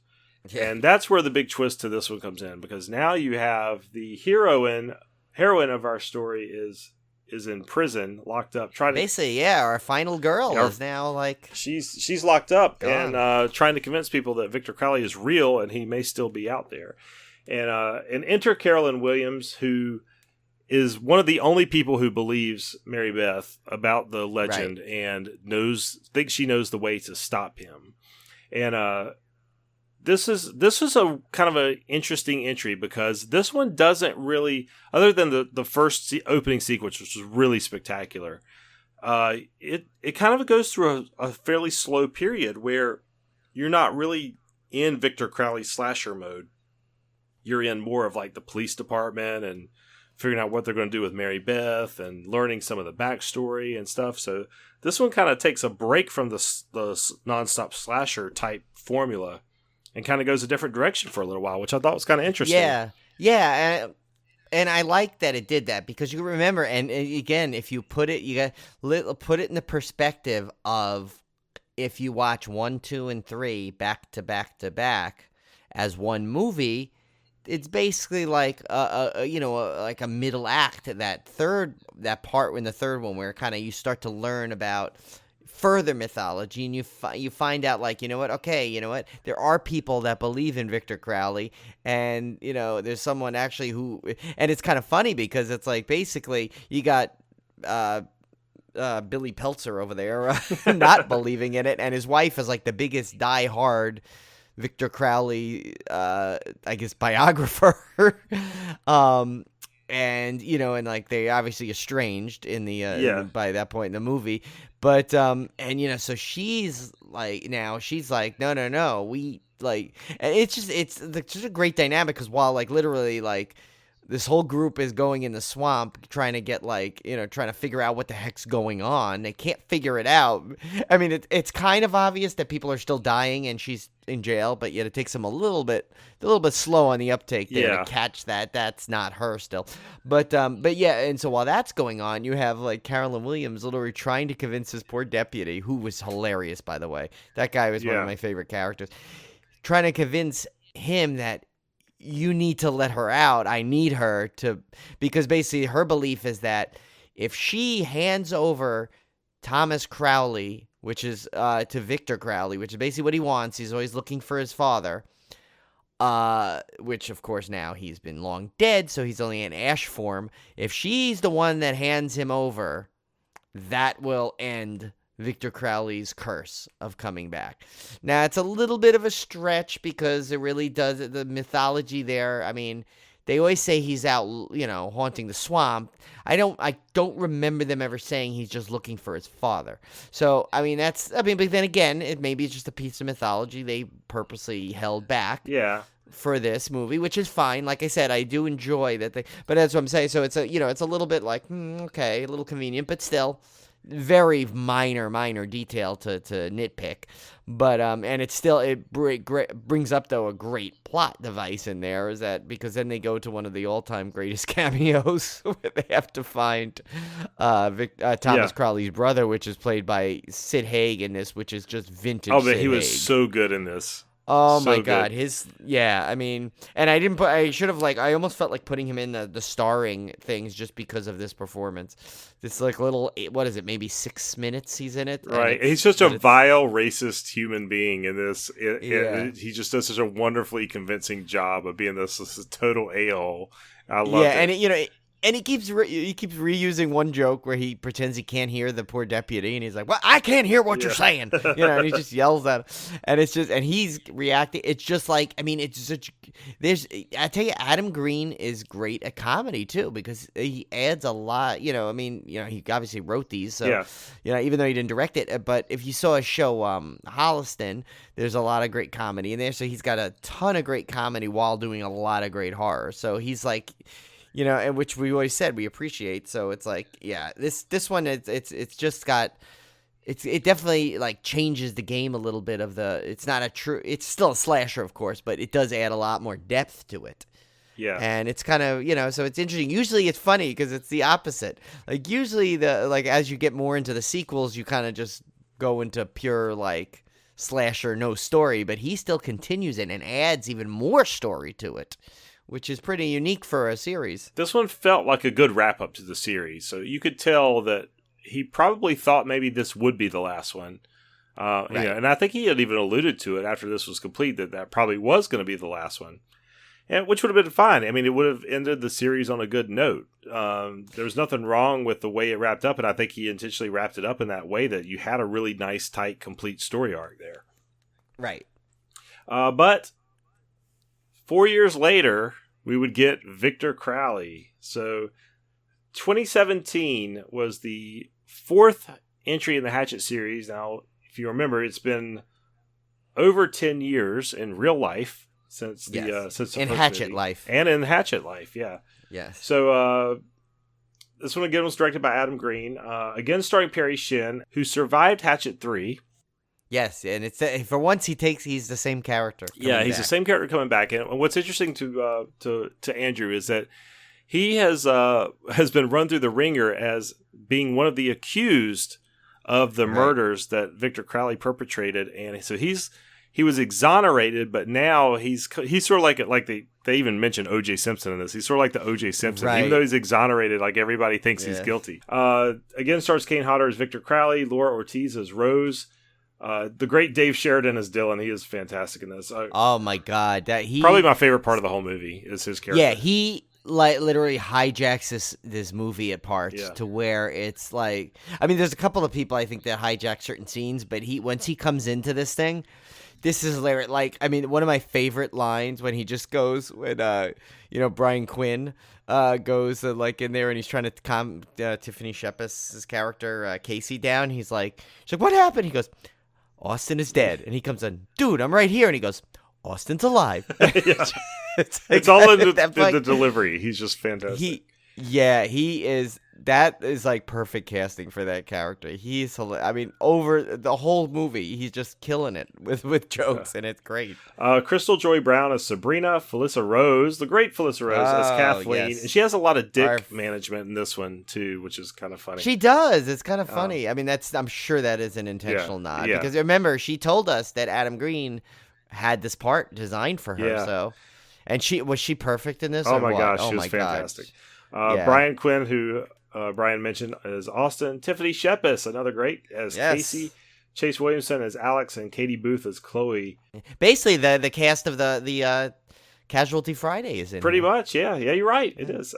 10 years after the events of the original movie, Victor Crowley is mistakenly resurrected and proceeds to kill once more. So it's kind of a classic Evil Dead type mistaken resurrection of Victor Crowley. So this one was really cool because I loved how they opened up with what you might think would happen 10 years after this infamous mass murder went down. So you got poor Andrew doing the talk show circuit trying to clear his name, and nobody believes him. His publicist is Felissa Rose, who is fantastic and completely over the top. Yeah. And so they're doing the circuit, and you have a young woman who's doing a film version of the Hatchet story, along with her boyfriend, and her friend Rose was one of the friends that's helping out with the movie. Yeah, and you know that she's from that's Laura Ortiz who played Rose, and she was on Holliston, Adam Green's series. Oh yeah, and she was also, there's a little trivia I didn't put on the trivia, but I don't know if you remember in Hatchet 2 when Jack Cracker, the swamp guy that was John Beekler played him. Late John Buechler, sad, of course. Rest in peace. Says he was a great director, but he was. So he was watching a video, and you see a young Laura Ortiz, and she goes, "Dude, go away! I'm 14." But I remember that. Yeah, they confirmed that is actually her character. Oh, the wow. Same character. That's crazy. Yeah, so they confirmed that was her character back in Hatchet 2 as like a little minor role on the Perverts videotape. Oh my gosh, that's crazy. So it's kind of great. Yeah, and she's amazing, Laura Ortiz. She's hilarious on Holliston, and I was so glad that he included her on this because she's just like as you could see her range in this. She does great comedy, great. Just great overall like sequences in this. So yeah, she was fantastic. So poor Andrew gets convinced to go back to the swamp to help with this movie. There, he mistakenly thinks he's getting $1 million to do this, which is what lures him back. But unfortunately, when the old curse of Victor Crowley strikes, their plane goes down in the middle of the swamp. So now you've got your setup. You've got all these people trapped in the swamp with Victor Crowley resurrected. You've got basically the entire cast almost is trapped on this plane, and that's kind of where this the movie takes off. Now Dave Sheridan plays Dylan, who is this I don't know what do you call him, Brian? He's a tour guide, but he's also like a wannabe actor. Yeah. So he's like, and he has the YouTube show Chilling with Dylan. I was trying to think of some word that, and I mean, wannabe actor is good enough. I was trying to think there's a particular word for it, but yeah, he is freaking hilarious, and he's just like you would think a pretentious wannabe actor would act like.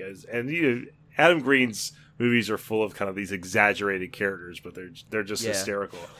Well, in this too, I mean, Adam Green basically cameos in all his movies. He plays that same character, the drunk friend. Yep. That's like you see him throwing in the first one, then he's seen throwing up in the second one, then he's in jail in the third one. But in this one, him and Joe Lynch, of course, they do their podcast together, and they were in Holliston together. They play the pilots on this, and another great comedic. Yeah. With them on there. Like one of my favorite lines in this is when he goes, "Wait a minute. What? We are taking a boat? No, we don't have to take." He's like, "No, we don't." And he just does that. And then they had that whole fantastic sequence when they're doing the announcements. Oh, yeah. Which I think I'll show in the trivia later when we go through it. I think I have that down. Basically, that was all ad-libbed. They did that and the cast just picked up on it and played along. So that scene you see is a total surprise ad lib that everyone just played along with. Yeah, that was hilarious. So that he was making fun of the pilots, and I was like, "Oh my god, they really do that." When the pilots come on the intercom, they're like, "We have 90-degree weather coming into Charlotte. It's going to be a nice flight, so sit back." And I was dying during that scene. I was like, "Oh my god, that is so true." And I always laugh. I don't know why, but it's been in my head ever since I watched it again. When he's like, "And some nice weather over Jean Lafitte." Yeah, just says that. It's like, hysterical. This movie to me was the funniest of the whole series. Oh, easily. And well, look at the cast in there. I mean, look who you got in there, and even like there's some jokes that like total in jokes like. So I read, I think it's in the trivia too, he cast Brian Quinn specifically because he's a huge fan, like I am, of Impractical Jokers. And when he does that whole thing where he's like, "Hey, you ever been to Staten Island? Oh, it's Jewel of the whatever," he says, "Jewel of the East" or whatever. And they're like, because obviously Q and all the Impractical Jokers were grown up in Staten Island. So that's a nice little this movie is full of, if you're a horror fan in general and you're a Hatchet fan, it's full of little Easter eggs and nods to the fans. That's what I loved about it. Like if you're a horror fan, you're going to recognize Tiffany Shepis. You're going to recognize Felissa Rose immediately. You're going to recognize all these people. You're going to notice all the nods to Hatchet, like all the little "you got to be fucking kidding me" the lines. Yeah, that's in every movie. I mean, and I won't even give away where that comes in because that's another Easter egg on top of it. Yeah. So this movie was just a ton of fun. You could tell he had fun making it and made it for the fans. Yeah, and in this one, it's like, what's so great about this one is, I think too, is like that this movie, it's like impossible not to have fun watching it. even if you could probably watch just this one and not see all the other and still get a ton out of it. Of course, if you've seen the whole series, like Tim said, there's a lot of fun Easter eggs in there. And the fact that he managed to find a way to bring Tony Todd back in it briefly without even having him to really be there, which was great. Yeah, it was amazing. Yeah, it definitely lived up and exceeded my expectations. So I was very happy with this one. So if you guys have not seen Victor Crowley, I guess we should go through our rankings of the sequels, Brian. For these, well, I'll go back and just kind of close the chapter on Victor Crowley. So basically, they're trapped in the plane. Victor Crowley is stalking them from the outside, and they basically have to find a way to fight him off. And in between is just tons of great gore, great horror comedy that you've come to expect from the series. I say Felissa Rose gets the worst kill in this one in terms of best kill, but worst. Yes, I think so too. Yeah, absolutely. Yeah, she gets it.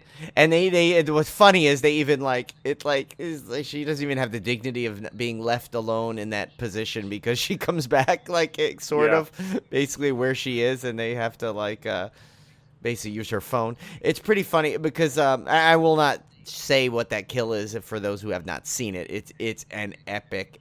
And actually, she brought it up when we interviewed it, and I purposely kind of didn't go into it. She was good about not saying what it was because I'm like, but I don't want to talk about it for those people that haven't seen it yet because then it'll, you have to see it because it's so crazy. But and then just some of the sequences in there are just brilliant. And it's funny because Tiffany Shepis had mentioned this on Casualty Friday, and I didn't catch it. But I think I have to correct her. She says that Victor Crowley does not kill her, but what he does basically causes her death directly. So yes, he does not. While he does not kill her by his own physically grabbing her, he basically causes her death immediately by what he does with the plane. So I shouldn't say disagree, but I see where she was going with it, I guess. Yeah.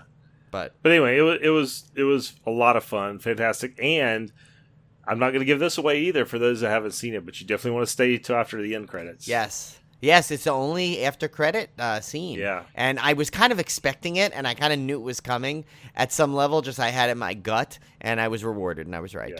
Yeah. So stay through the end, and and I know he's talked about doing another one in a few years, hopefully, and I hope it happens because as far as I'm concerned, I could watch these over and over again. Yeah, it's a fantastic franchise. So, Brian, what are your thoughts on your ranking of the Hatchet series 1 through 4? So, I kind of teased it to you a little bit. So I have to say, I think I'm always going to put the first one as number 1. Just because, it could be a mix of nostalgia. It could be just the fact that I remember the feeling when I saw it that I was like, wow, this is someone who knows how to make a good slasher. Yeah. They brought back that 80s style slasher we love, but put a little bit modern twist to it, all practical effects. Just blew me away the first time I saw it, and I was immediately in love with this franchise the second I saw that one. So I think that's always going to get the nod to me. Yeah, I agree. As number 1. Then I'm going to go to Victor Crowley as my number 2 because if in any other list, if this would be number 1 out of the, if you took the first one out, Victor Crowley it could almost even stand on its own a little bit. I love it so much, and I've seen it probably I think I might have seen it the most and it was the only one I got to see in the theater too.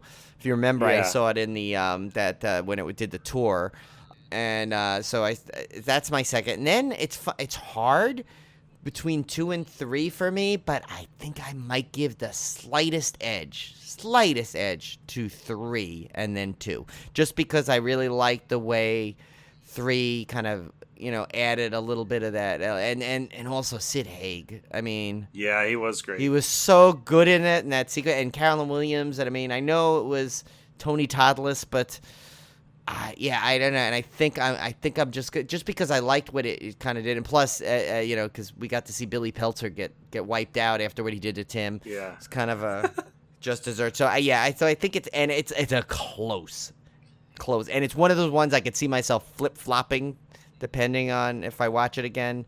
But yeah, so I would go Hatchet, Victor Crowley, Hatchet 3, Hatchet 2, but very, very close, like fractions. Well, I'm gonna just to add some legitimacy to your ranking. I'm gonna go 1, Victor Crowley, 2, and then 3.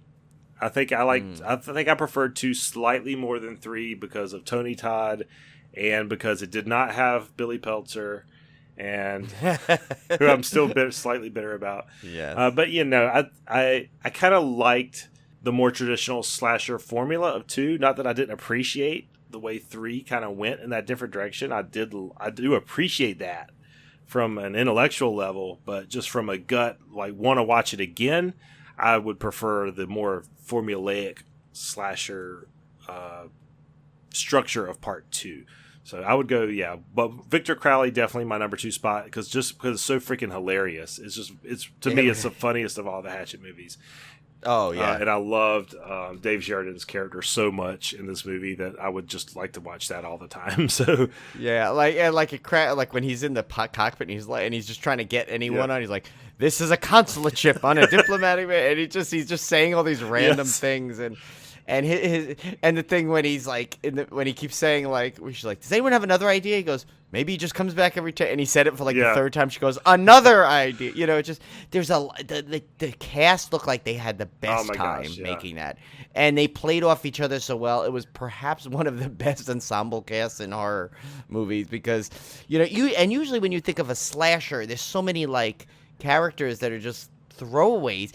In all the Hatchets, there's so many that you get engaged in, which is pretty impressive for a slasher. There's no non-likable characters, period. There really is not. Except Billy Peltzer. Except for Billy Peltzer. But even his character. And he has this weird, ridiculous Southern accent, too, which is awesome. Yeah. No, and that's the thing. It's like he managed to make each character so not the typical slasher characters in all 4 of these movies, which is a feat that should deserve an award itself. I mean, it's just...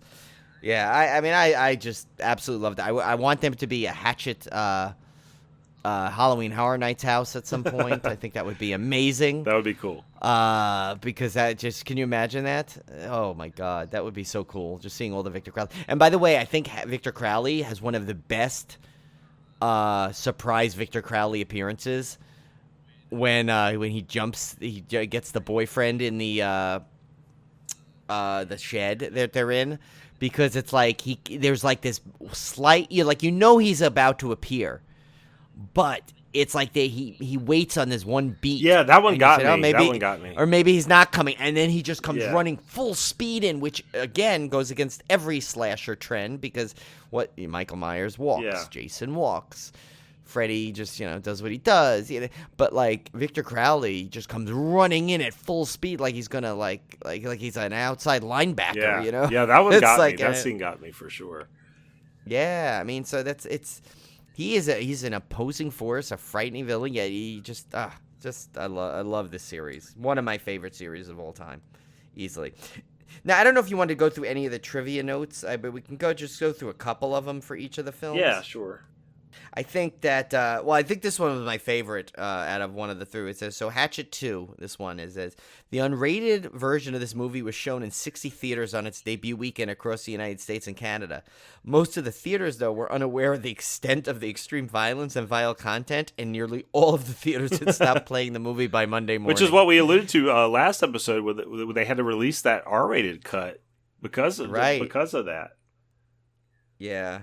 Which is kind of funny because, like, to me, if I would have heard that, I'd say, I got to see this movie. That's, like, the best publicity you can get for a horror movie. Well, we'll just give an interesting bit of trivia, our favorite trivia from each one. So that was a great one for Hatchet 2. So for Hatchet 3, let's see. I like this one just because it shows, Kane Hodder's been in tons of Friday the 13th movies. He's done the Hatchet series, been tons of horror films. He declared Hatchet 3 the hardest job he's ever done. And that's because he was doing all of the Victor Crowley stunts and stuff in 30 pounds of silicone and makeup in Louisiana heat. Ugh. So you can imagine, what a trooper for this guy to... And he's not like a young guy. Let's be real. He's not like a young guy. He is out there, and he is out there getting it done. So that was the hardest job he's ever done was on Hatchet 3. And I believe that was where Adam Green made the decision when they did Victor Crowley that they were going to completely change the makeup to be a lighter form of silicone. Right. So that he didn't have to go through that again. Yeah. Speaking of Adam Green, I know we said we're going to do one each. I just want to, this is a good kind of a good example. It's under the Hatchet 3 trivia based on the point of it, but it also just shows what kind of guy Adam Green is. I mean, you always heard his stories, right? He never charges at conventions or anything. He just loves his fans, loves the genre. But listen to this is what I think is great. So he obviously wrote all the Hatchet films, but as we said before, but he picked his loyal camera operator, B.J. McDonald, to take the place on the third film. And he says, he goes, a firm believer in giving someone who deserves a chance and a fan of helping jumpstart someone else's career.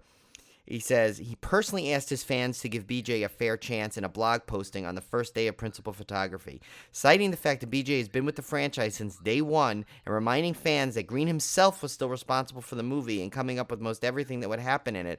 The fan response to McDonald was very warm on the various horror and social networking sites. So that's pretty cool that he did that. Like, he went out and said, guys, listen, I handpicked him. You're in good hands. Guys, he knows the franchise for day one, so let's support him, and that's just cool to do. Yeah, that's awesome. And I'll give you another example from the Victor Crowley trivia of how big a horror fan Adam Green was. That he says in this one, I'm not going to read the whole trivia, but essentially, yeah, it's big. But essentially, he made Victor Crowley, the film Victor Crowley. The only reason this film was made was because George Romero told him to make more Hatchet films. And he was going by that. And he was also affected by Wes Craven's death and realizing that the Hatchet series was kind of his mark on the horror genre. So, so George Romero basically convinced him to make this movie and passed away 37 days before the surprise unveiling of the film. So he's got a tribute to Wes Craven and George Romero at the end of in the end credits of right. Victor Crowley. Right. We should remind people, in case you didn't hear that story, that Victor Crowley was completely made in secret under different titles and names, and basically it was revealed at a 10th anniversary Hatchet screening event where everyone was there thinking they were going to see the original Hatchet, and he basically surprised everyone and announced that it was a brand new Hatchet film called Victor Crowley, and then it was going to go on tour after. So, I mean, you got to love that there's still some, like, that mystical magic showmanship in movies these days, and especially when they put it into the horror genre. It's very Hitchcockian to me, like it was an event, and it was just a big surprise, and it was really cool. So, yeah, that's another reason why just Adam Green is way up there, my favorites of directors. Nice. Well, I hope you guys enjoyed this retrospective of the Hatchet franchise. We've got some other big horror franchises coming up in the rest of our summer Slaycation, but I think this one is definitely a very, very strong franchise. And I like, we talk about there's only a handful of franchises in horror history that don't have any really bad sequels. And again, this one only has 4 movies, but there's not a single one of these that's not a gem. Right. There's not one I'd skip. No, not one I if would I'm skip. watching They're a all series. great. And there's times I'll just watch one of them out of order just because I'm in the mood for that one. And that's really that's a testament of how good a filmmaker Adam Green is, how carefully he watched over and cultivated this franchise. So yeah, this is, if you have not seen these movies yet, what are you waiting for? Seriously, you need to watch all of these. You will be so grateful that you did, because it's such an amazing franchise. All right, Brian. So we don't always come up with 2 beer pairings for a franchise. Sometimes we do, sometimes we don't. But in this case, we have another beer pairing. So what'd you come up with? Yes. So I felt we needed to, because it's one of our favorite series. So this one I came up with Swamp Ape. Not to be confused with the Swamp Yeti. No, not the Swamp Yeti. This is a Swamp Ape. And it's from the Florida Brewing Company in Cape Canaveral, Florida.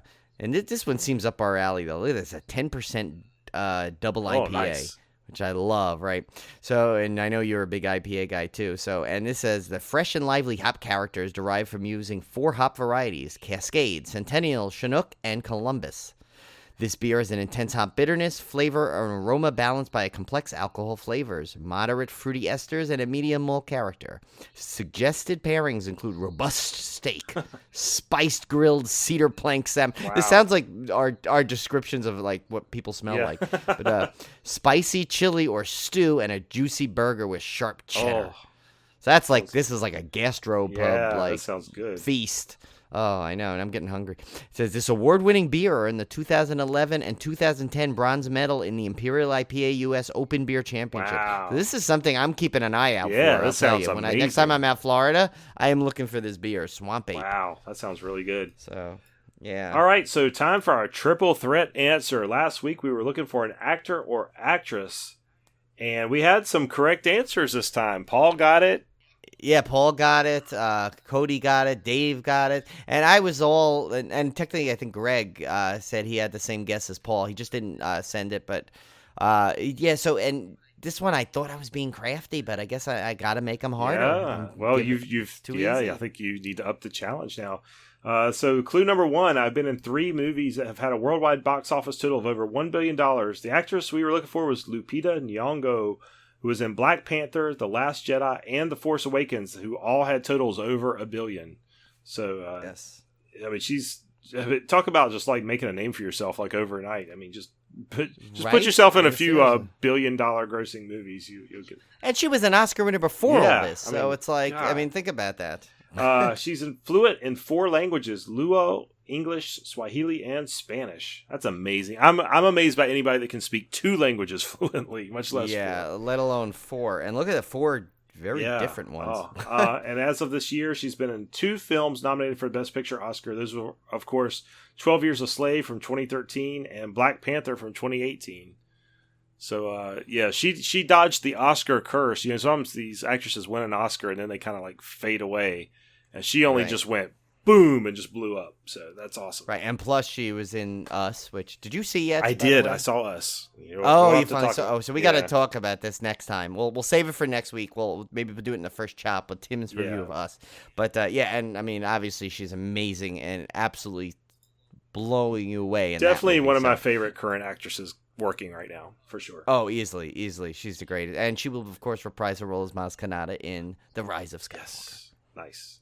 All right, so we're going to change it up a little bit this week with our triple threat. We're looking for a movie this time. I think I'm hoping this one's a stumper, but I don't Yeah, know. we'll see. Okay. Clue number 1. Listen carefully. Clue number 1. It took 3 directors to create me. It took 3 directors to create this film. Clue number 2. One of my stars is also part of a cast of a TV show featuring another famous group of teenagers.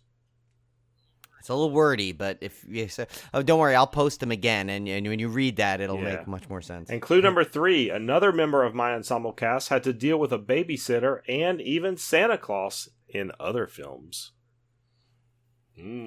What could it be? So I don't know. I think it's tricky, but I think it could be got. I think it's doable, Yeah, you can get it. I mean, Cody's usually pretty much on these right away, so she eats these up pretty quickly. She's like all over this stuff and gets the answer within like a day. So, but I don't know. I'm hoping I give her at least a little bit of a challenge this time. All right, guys. So as usual, feel free to reach out to us on Gmail, Facebook, Instagram, Twitter. We're always interacting with our fans. Love to hear from you guys.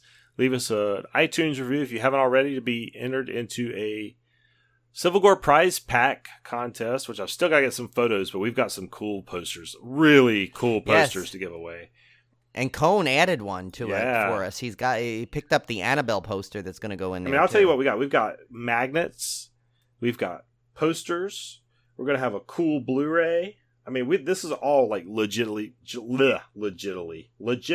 good Yeah. stuff that I would want to get in a prize pack. I would be thrilled to have it. In fact, some of it I don't even want to give away. That's because I want to keep it. Yeah, But it's tough. But Tim wants to, but we'll give it away anyway. yeah, we'll give it away. Or I might just substitute it all with just Paul Blart's. Just shove Paul Blart's in there and like make it good. feel like the same weight, and then I'll like steal all the other stuff and hide it. Or maybe I'll do that picture where you kind of look like Paul Blart. Yeah. Remember that? He keeps threatening that. Yeah. Yeah. Saving that if I really need it. No, All right, guys. So join us back here next week for a look at the Leprechaun franchise. Yes. And man, this was going to be. I got to carve out some time to watch this. I think. I know. I got to Oh start God, July now. 4th, really Brian. I think your holiday weekends will be spent watching Leprechaun movies because there's a lot of these. Yeah. Well, here's the thing. What are there 8? So we remember it's gonna be 4 and 4. So you don't have to watch all 8. Yeah, just got to get 4 done. We can yeah. just get 4. I may even I don't know. I may probably not start tonight, but probably start tomorrow. I'll try and get one in, and then I could always bring my iPad to the beach, watch when I'm sitting at the beach there, I can watch one too. Yeah. So that's what I did. Remember, I had to do that for the Halloween one. Yeah. I was watching them at the beach. I was running. Nothing says Leprechauns like the beach, So. Right, exactly. Well, he hasn't been there yet. He's been to space and well, he the burns hood easily. twice, Probably apparently. He's Irish. He's got the pale skin. Yeah, and the red he hair. probably can't go. Well, we do have that sport umbrella that we kind of hang out under when it gets too hot. So there you go. All right, guys. We'll see you back here next week. Take care. See you later, and don't go in the swamp.